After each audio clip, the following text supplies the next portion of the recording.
Hey, what's going on, people? This is Elder Tenchi, and I am back for another TMNT Rant Rave review for this week's episode entitled The Pulverizer Returns. And yes, you've guessed it from the title, the fanboy character, as I have dubbed him, the Pulverizer, who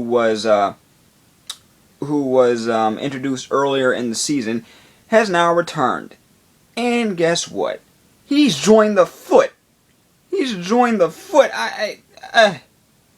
It's just, oh man, it's hilarious. That little teeny twist that is hilarious.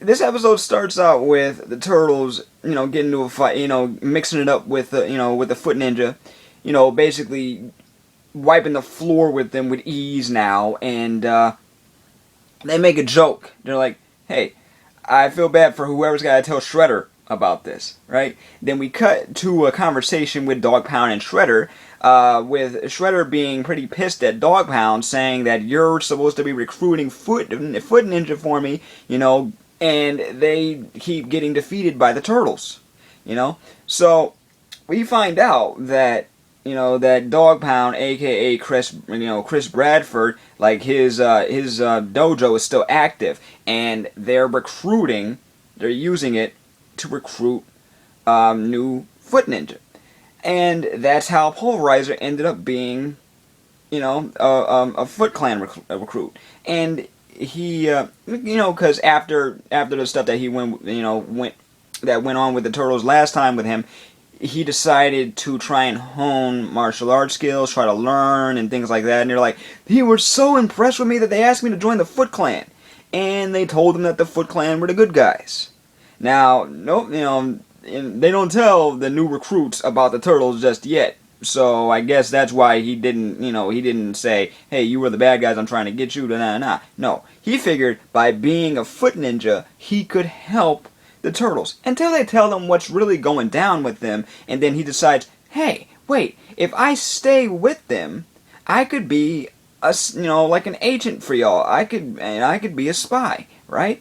And they let him, not without thinking about it first, because actually, this kid, even though he's a little annoying, is a very funny character and a very kind of, well, I'd say he's reliable in a way, because yeah, he could get in to the Foot Clan, and and then pass all the information on to the Turtles, and that's actually a pretty good plan on paper, except he's a fanboy. He's a fanboy that does not think before he acts. His heart's in the right place, but he does not think before he acts. So his actions end up getting him in more trouble. And at one point he volunteers for something. Now, I don't want to give that away. Just let him know that kind of leads into the ending, which was pretty dark for this particular episode. It also explores what would happen if the Turtles switched weapons. Because Splinter tells them that they're getting a little too cocky. You know what I'm saying? They're relying too much on their weapons, and he's like, what if you couldn't get to your weapon? What if you didn't have them?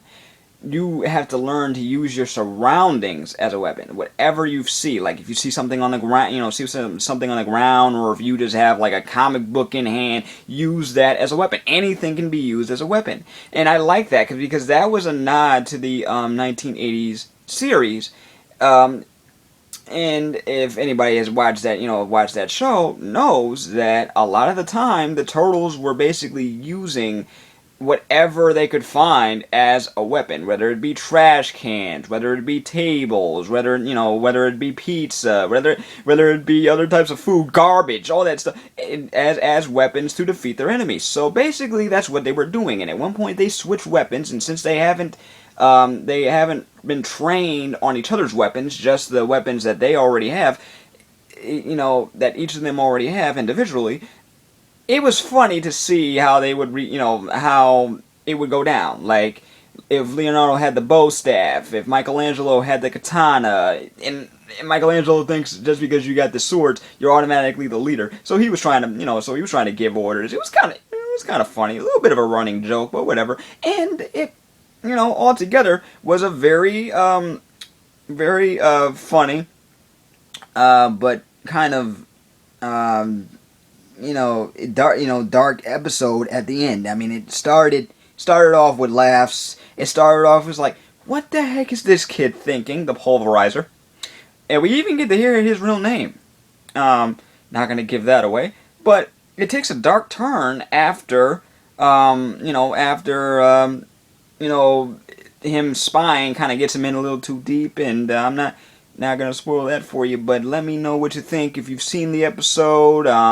What do you think? What do you think is next for them? Do you think that it would be possible for them to do a combination Foot Ninja human and then splice that together with some Krang technology and have like half Krang droid ninjas, half human foot ninjas? Wouldn't that be cool? What do you think? Oh, and also updates on the Michael Bay produced Ninja Turtles movie. Okay, as some of us may know, they are no longer aliens. Yes, this is kind of late news, but I don't think there's any better time to say this. They are no longer aliens, thank goodness.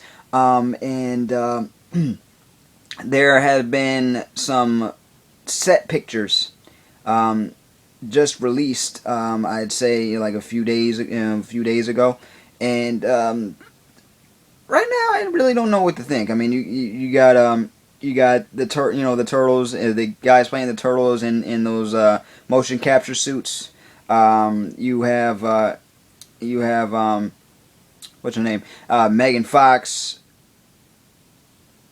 All they basically gave her was a yellow jacket and a shirt underneath it.